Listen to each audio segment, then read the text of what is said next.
नमस्कार दोस्तों, स्वागत है आप सभी का मेरे YouTube चैनल सिविल पॉइंट पे। आज अपन revise by short note series में सॉइल मैकेनिक्स का पांचवा लेक्चर कंप्लीट करेंगे। इसमें चौथे लेक्चर में अपन ने फाउंडेशन इंजीनियरिंग में शैलो फाउंडेशन अपन ने कंप्लीट कर लिया था। आज अपन पाइल फाउंडेशन कंप्लीट करते हैं। चलिए आइए, पाइल फाउंडेशन के जो टाइप्स होते हैं on the basis of action, तीन टाइप होते हैं: and bearing, friction and bearing and friction pile. ठीक है, एंड बियरिंग में क्या होता है, जो बॉटम का स्ट्राटा होता है वो हार्ड स्ट्राटा लिया जाता है, इसमें एंड बियरिंग रेजिस्टेंस काम करता है। ठीक है, और फ्रिक्शन पाइल में क्या होता है, लूज सिल्ट और स्ट्राटा लिया जाता है, इसमें स्किन फ्रिक्शन काम करता है। और एंड बियरिंग फ्रिक्शन में दोनों का मीडियम मतलब मिक्स होता है इन दोनों का, तो इसमें दोनों ही काम करते हैं। तो बियरिंग यहाँ बॉटम में यहाँ हो रही है, ये एंड बियरिंग आप देख सकते हैं QEB। तो यहाँ पे जो मिनिमम स्पेसिंग होती है इसके लिए 2.5D होती है, ये याद रखिएगा। और यहाँ फ्रिक्शन पाइल में 3D होती है। फ्रिक्शन पाइल को फ्लोटिंग पाइल भी बोलते हैं।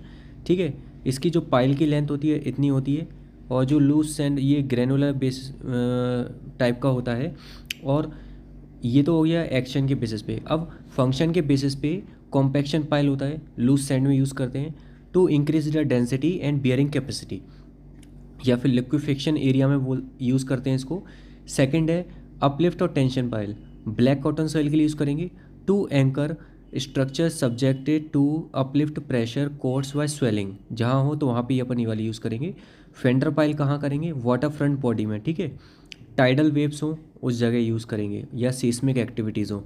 बेटर पाइल कहाँ करेंगे, इंक्लाइन डायरेक्शन में। ठीक है, शीट पाइल कहाँ करेंगे, अर्थ मास को रिटेन करने के लिए।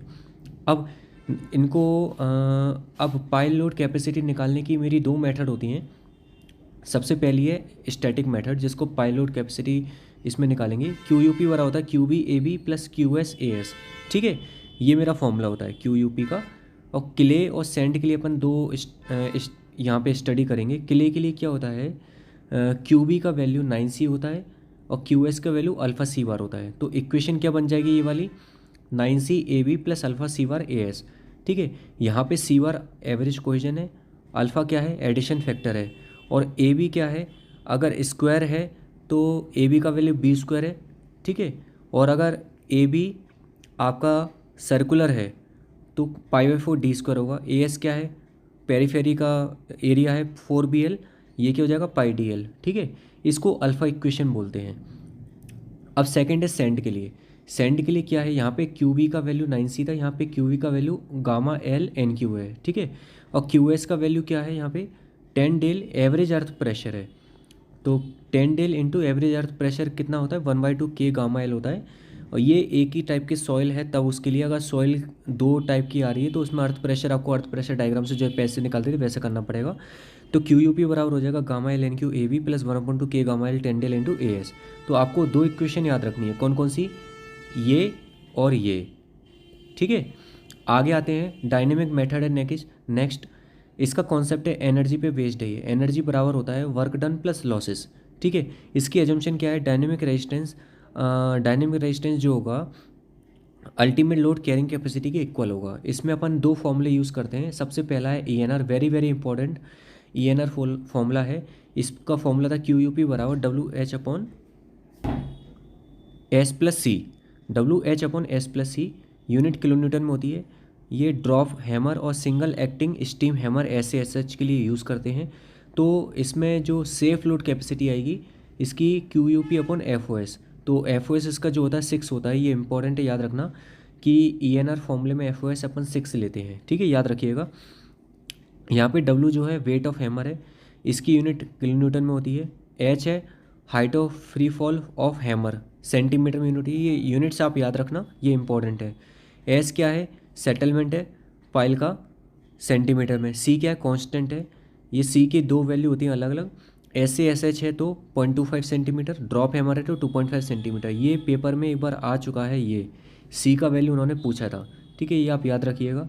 अब सेकंड है हिलेज फार्मूला। हिलेज फार्मूला क्या है, ये सेम इक्वेशन यहाँ आपको दिखेगी, C का हाफ हो जाएगा। ठीक है, और दो यहाँ पे एफिशिएंसी फैक्टर लग जाएंगे, ईटा B। ठीक है, तो Q यहाँ पे सेफ लोड क्या होगा, QUP/3।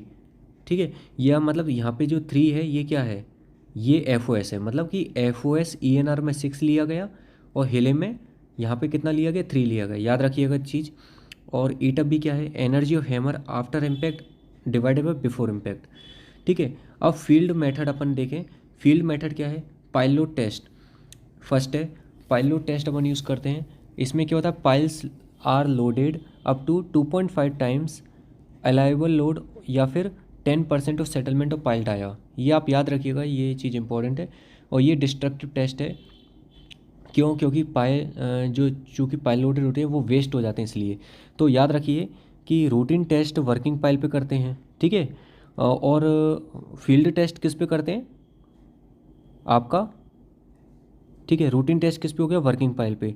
इसमें क्या होता है, 1.5 टाइम्स द अलाइबल लोड अप्लाइड होता है यहाँ पे। तो यहाँ पे एक चीज़ इंपॉर्टेंट लिखी हुई है, ये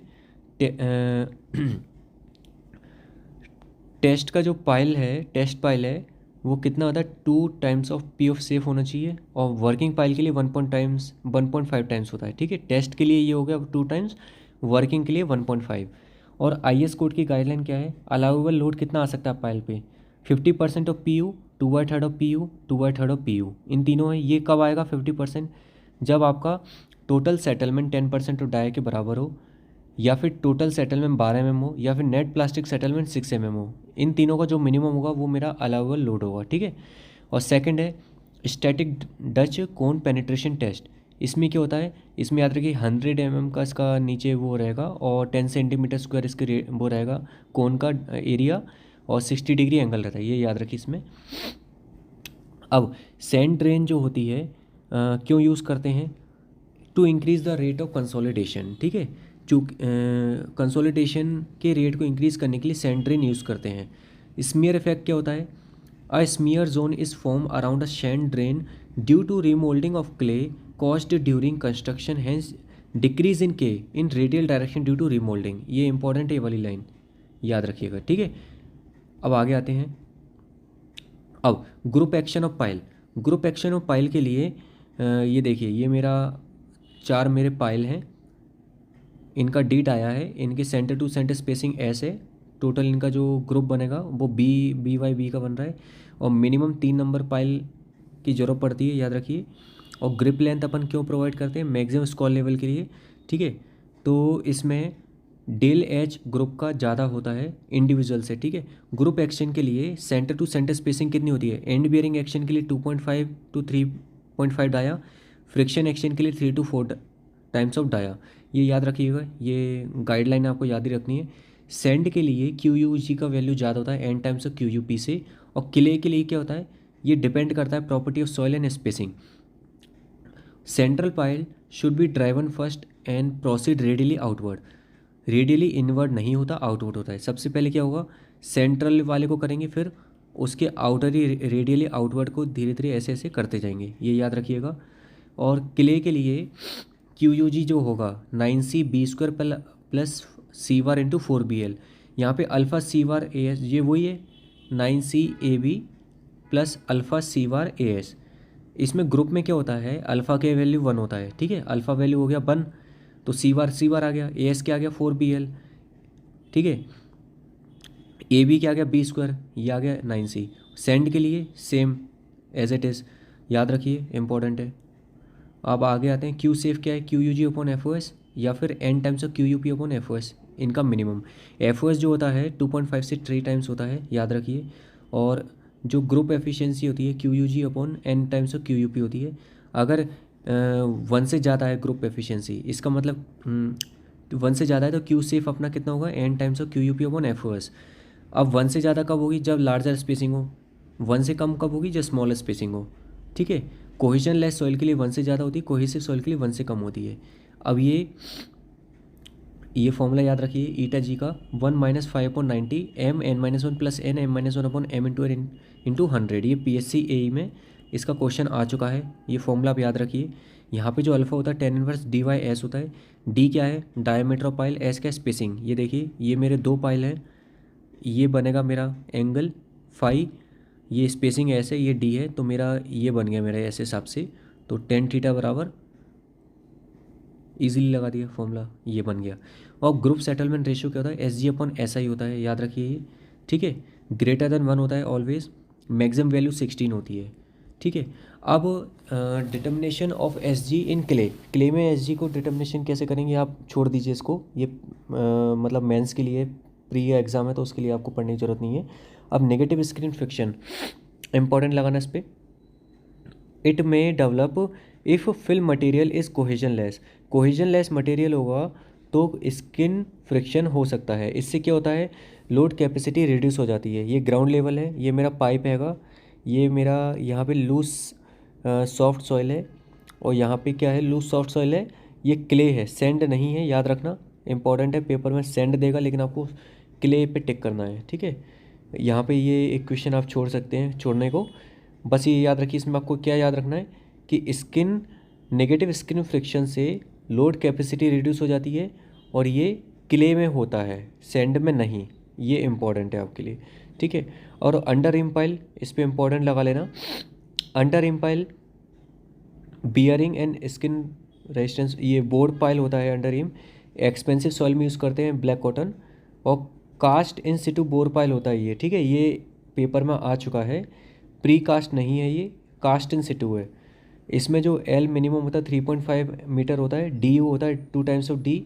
ये क्वेश्चन आप छोड़ दीजिए, मत करिएगा याद, आप बस इसमें केवल ये याद रखिएगा दिस वन। और मिनिमम डेप्थ ऑफ बल्ब कितनी होती है, 1.5 मीटर और 2 टाइम्स ऑफ डी यू। और shaft dia upon bulb dia का 1/25, ये रेशियो याद रखना है। और बियरिंग कैपेसिटी कितनी होती है डबल अपन सिंगल के लिए, ये होती है। बस आपको ये 4 चीज़ याद रखनी है, पहली, दूसरी, तीसरी और चौथी, और एक ये भी याद रखिएगा। बस इतना करिएगा, इससे ज़्यादा आपको करने की ज़रूरत नहीं है। अब आगे अपन आते हैं मशीन फाउंडेशन पे। मशीन फाउंडेशन में क्या है, डैम्पिंग कोफिशिएंट है, सीसी कितना होता है 2 times of under root of K M. K क्या स्प्रिंग कांस्टेंट है, किलोन्यूटन पर मीटर इसकी यूनिट है। एम क्या है, मास है केजी में।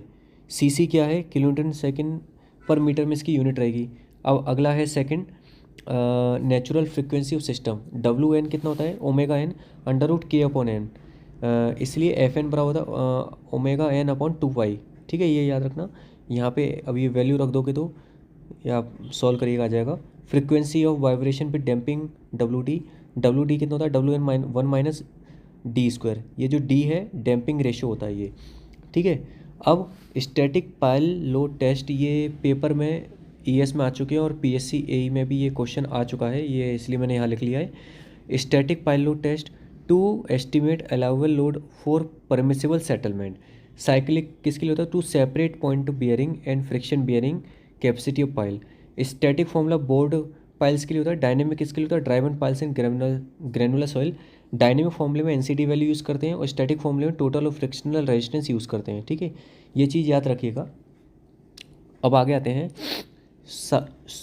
लाइम स्टेबलाइजेशन से क्या होता है, डब्ल्यू एल कम हो जाता है, डब्ल्यू पी बढ़ जाता है, डब्ल्यू एस कम हो जाता है, इसलिए आई पी भी कम हो जाएगा और एक्टिविटी भी कम हो जाएगी, ठीक है।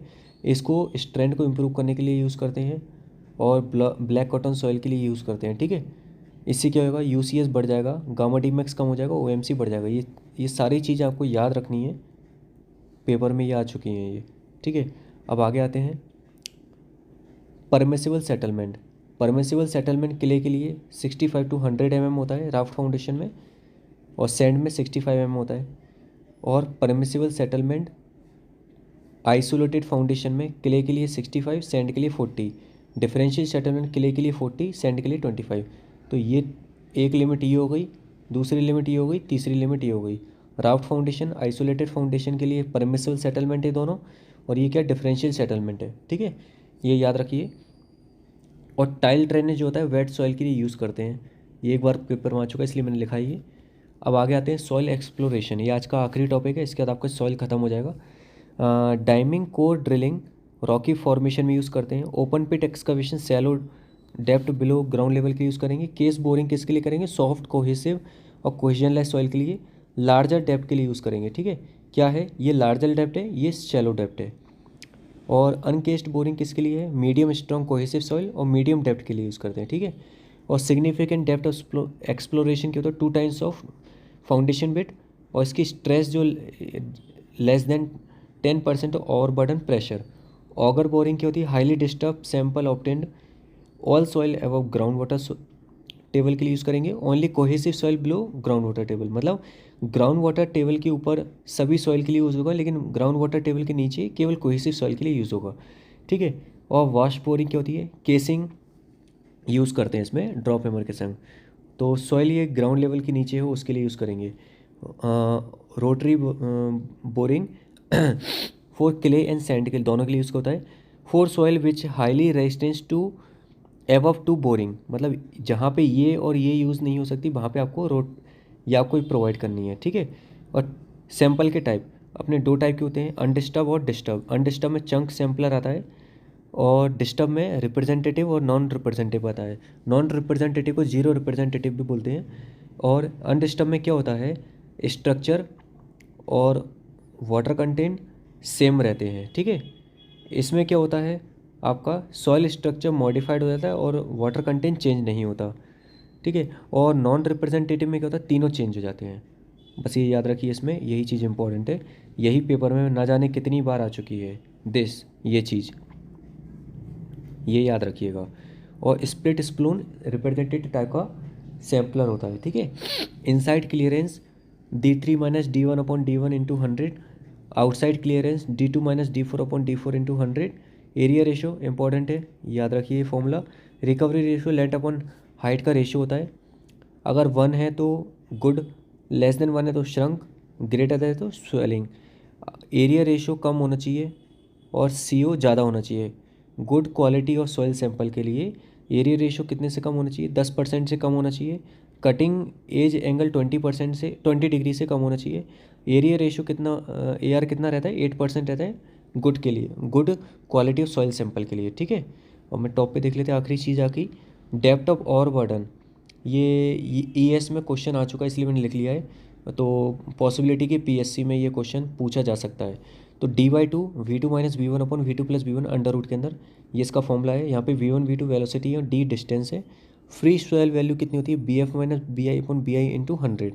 बस इतना आप कर लीजिए, आपका सॉइल मोर देन इनफ है। इतना करने के बाद आपको कोई भी डाउट है तो आप मुझसे यूट्यूब पे या टेलीग्राम पे, लिंक डिस्क्रिप्शन में है, आप मेरे से जुड़ के मुझसे पूछ भी सकते हैं। और आपको कोई भी डाउट है तो मुझसे डायरेक्ट पूछिए, मैं आपको क्लियर सारे डाउट क्लियर करूँगा। और मुझे कमेंट बॉक्स में ज़रूर लिखिए कि मैं आपका कल से नया सब्जेक्ट स्टार्ट करूँगा तो मैं नया सब्जेक्ट कौन सा लूँ, ठीक है। और आपको अगर मेरा चैनल पसंद आए और वीडियो पसंद आए, रिवाइव शॉर्ट नोट सीरीज़ पसंद आ रही तो आप मेरे को कमेंट बॉक्स में लिख के बता सकते हो। कोई सजेशन हो तो वो भी लिख के दीजिए, मैं उसमें ज़रूर उसमें इम्प्लीमेंट लूँगा। और मेरा चैनल सब्सक्राइब जरूर करिए और लोगों को, ज़्यादा से ज़्यादा लोगों को शेयर करिए ताकि इनका शॉर्ट रिवीजन टाइम में ये बहुत यूज़फुल हो, ठीक है। गुड नाइट दोस्तों।